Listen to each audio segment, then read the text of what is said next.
Hello കൂട്ടുകാരെ, കഴിഞ്ഞ ദിവസം നമ്മൾ ദാമ്പത്യ ജീവിതം തകർന്നു പോകുന്നതിൻ്റെ കുറച്ച് കാര്യങ്ങൾ, 2 കാര്യങ്ങളാണ് ഇന്നലെ സൂചിപ്പിച്ചത്. അപ്പോൾ ഞാൻ ആദ്യമേ പറയട്ടെ, മെസ്സേജ് കാണുമ്പോൾ അനാവശ്യമായിട്ടുള്ള ചിന്തകളൊന്നും ആർക്കും വേണ്ട കേട്ടോ. പൊതുവായിട്ടുള്ള കുറച്ച് കാര്യങ്ങൾ മാത്രമാണ് ഞാൻ സംസാരിക്കുന്നത്. ഇന്നലെ വളരെ നന്നായിട്ടാണ് എല്ലാവരും ബിഹേവ് ചെയ്തത്, താങ്ക് യു. അപ്പോൾ ഇന്ന് മൂന്നാമത്തെ ഒരു കാര്യം പറയാൻ പറഞ്ഞത്, മൂന്നാമതായിട്ട് ഒരു ഭാര്യയും ഭർത്താവും പരസ്പരം മനസ്സിലാക്കാത്തതാണ് കാരണം. 4ാമത്തെ കാര്യം സ്നേഹവും പരിഗണനയാണ്. ഈ ചില ഭർത്താക്കന്മാരുണ്ട്, മസിൽ പിടിച്ച് നിൽക്കുന്ന ടീമോളെ. അപ്പോൾ അവരോട് എനിക്ക് പറയാനുള്ളത്, ഈ സ്നേഹം പരിഗണനയും നിങ്ങളുടെ ഉള്ളിൽ വെച്ചുകൊണ്ട് നിങ്ങളിത് മുന്നോട്ട് കൊണ്ടുപോയിട്ട് കുറേ നാൾ കഴിയുമ്പോൾ എന്തായാലും ചത്തുപോകും, അല്ലെങ്കിൽ നമ്മുടെ ഭാഷയിലൊക്കെ പറഞ്ഞു കഴിഞ്ഞാൽ മരിച്ചു പോയി കഴിഞ്ഞതുകൊണ്ട് വല്ലവർക്കും വലിയ ഉപകാരമുണ്ട്. ജീവിച്ചിരിക്കുമ്പോൾ നിങ്ങളുടെ പാർട്ട്ണർക്ക് കൊടുക്കാൻ പറ്റുന്നത് നിങ്ങൾ കൊടുക്കുക. അത് സ്നേഹമായിക്കോട്ടെ പരിഗണന ആയിക്കോട്ടെ. ഇതാണ് പെണ്ണെന്നുള്ള വ്യത്യാസത്തോടു കൂടിയായിട്ടല്ല കേട്ടോ, എല്ലാവരോടും കൂടിയായിട്ട് പറയണതാണ്. കാരണം പലപ്പോഴും ഈ ദാമ്പത്യ ജീവിതത്തിൽ പ്രശ്നങ്ങൾ വരുന്നതിൻ്റെ മെയിനായിട്ടുള്ള കാര്യമാണ് സ്നേഹിക്കാനായിട്ട് അതിങ്ങനെ പിടിച്ചു വെച്ചുകൊണ്ടിരിക്കുക.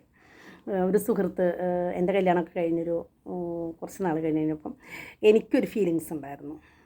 എൻ്റെ ഭർത്താവിന് കുറച്ച് സ്നേഹക്കുറവായിട്ട് എനിക്ക് തോന്നി തുടങ്ങിക്കഴിഞ്ഞപ്പം എൻ്റെ കല്യാണാലോചന കൊണ്ടുവന്ന ആ ചേട്ടൻ്റെ അടുത്ത് ഞാൻ പറഞ്ഞു, എനിക്കെന്തോ അങ്ങനെ ഒരു ചിന്ത വന്നു പോകുന്ന ചേട്ടാന്ന്. എന്നെ വിവാഹത്തിലേക്ക് നയിച്ചൊരു ചേട്ടനുണ്ടായിരുന്നു. ഞങ്ങൾ രണ്ട് ജില്ലക്കാരാണ്.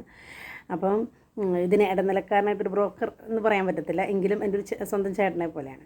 അപ്പോൾ ആ പുള്ളി, എടി അവൻ്റെ സ്നേഹം ഉള്ളിയാണ്, അതുകൊണ്ടാണ്, തമാശ പറഞ്ഞതാട്ടോ, സ്നേഹം ഉള്ളിയാണ്, അതുകൊണ്ടാണ് അവന് പ്രകടിപ്പിക്കാൻ പറ്റാത്തതെന്ന് പറഞ്ഞു.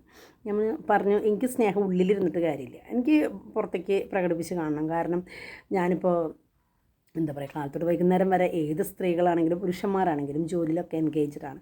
അത് കഴിഞ്ഞിട്ട് നമ്മൾ എന്തായാലും വൈകുന്നേരം ഒരുമിച്ച് കൂടുന്നൊരു സമയമുണ്ട്. ആ സമയത്ത് ഇന്നെന്താണ് വിശേഷങ്ങൾ, അല്ലെങ്കിൽ ഇന്ന് എന്തൊക്കെ ഉണ്ടായി, അതിനിടയ്ക്ക് സുഖമുണ്ട്, ദുഃഖമുണ്ട്, പ്രശ്നങ്ങളുണ്ട്, പ്രയാസങ്ങളുണ്ട്. ചിലപ്പോൾ അങ്ങനെ പറഞ്ഞുകൊണ്ടിരിക്കുന്നതിൻ്റെ ഇടയിൽ തന്നെ 2 അടി നടക്കും.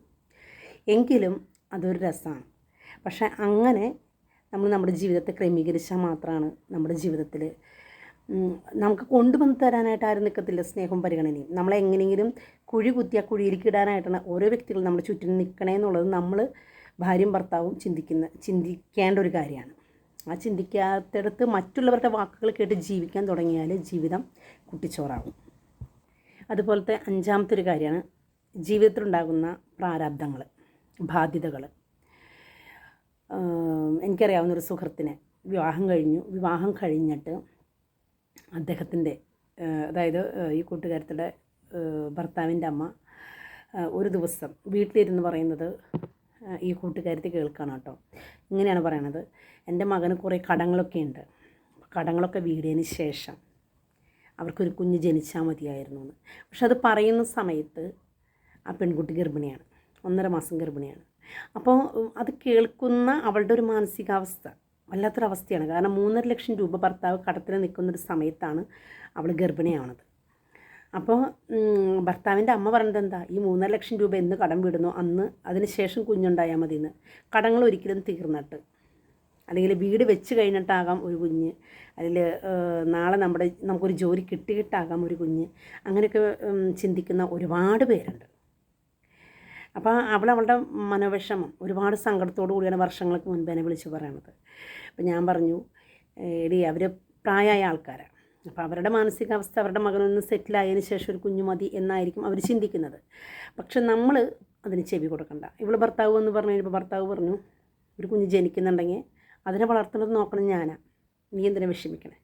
ആ ഒരു ഭർത്താവിൻ്റെ വാക്കും കരുതലാണ് ആ കുടുംബം ഇന്നും മുന്നോട്ട് പോയിക്കൊണ്ടിരിക്കുന്നത്. അപ്പോൾ ചില സമയങ്ങളിൽ ചില ഭർത്താക്കന്മാർ അമ്മമാർ പറയണത് കേട്ട്, അപ്പന്മാർ പറയണത് കേട്ട്, അതുപോലെ തന്നെ ഭാര്യമാരും, നിനക്കൊരു ജോലി കിട്ടി സെറ്റിലായിട്ട് മതി കിട്ട ഒരു കുട്ടി, അതുകൊണ്ട് നീ ഇപ്പോൾ ഒന്നും മിണ്ടരുത്, നീ ആ പരിപാടിക്കൊന്നും പോകരുത്, അങ്ങനെയൊക്കെ പറഞ്ഞ് കൊടുക്കുന്ന പല മാതാപിതാക്കളുണ്ട്. അങ്ങനെ എന്നെ കേട്ടുകൊണ്ടിരിക്കുന്ന ഏതെങ്കിലും മാതാപിതാക്കളുണ്ടെങ്കിൽ നിങ്ങളൊന്ന് ആലോചിക്കുക. കാരണം ഒരു കുഞ്ഞിന് ജന്മം കൊടുക്കേണ്ട സമയത്ത് ദൈവം തീരുമാനിക്കപ്പെട്ടൊരു സമയമുണ്ട്. നിങ്ങൾ നിങ്ങളുടെ ഇഷ്ടത്തിനനുസരിച്ചിട്ട് സമയം അല്ലെങ്കിൽ സന്ദർഭം വരട്ടെ എന്ന് വിചാരിക്കും. ചിലപ്പോൾ ദൈവം ഒരു തീരുമാനം എടുക്കും, നാളെ ഒരു കുഞ്ഞ് വേണ്ട, നിങ്ങളുടെ ജീവിതത്തിലേക്ക് ഒരു കുഞ്ഞിനെ തരാനായിട്ട് ചിലപ്പോൾ ഇനി വർഷങ്ങൾ പിടിക്കുമായിരിക്കും. അപ്പോൾ നമ്മൾ ദൈവികമായിട്ടുള്ള കുറച്ച് കരുതലിലൂടെയൊക്കെ മുന്നോട്ട് പോകുകയാണെങ്കിൽ എന്തായാലും നമുക്ക് ജീവൻ നൽകി നമ്മളെ നിലനിർത്തുന്ന ആ ദൈവത്തിന് നാളത്തെ കാര്യങ്ങൾ നോക്കാനായിട്ട് അറിയാം. നമ്മളല്ല, ഇന്നലെകളെക്കുറിച്ചും നാളുകളെക്കുറിച്ചും നമ്മൾ ഉത്കണ്ഠരാവേണ്ട ആവശ്യമൊന്നുമില്ല. നമ്മൾ ഇന്നെങ്ങനെ ജീവിക്കാൻ പറ്റും. വിവാഹം കഴിക്കുമ്പോൾ പേരൻസ് ഒരുപാട് അവർ ചെറുതാണ്, എൻ്റെ മോൻ കല്യാണം കഴിഞ്ഞതേ ഉള്ളൂ, അവനൊന്നും അറിയില്ല, എൻ്റെ മകൾ കല്യാണം കഴിഞ്ഞതേ ഉള്ളൂ, അവനൊന്നും അറിയില്ല.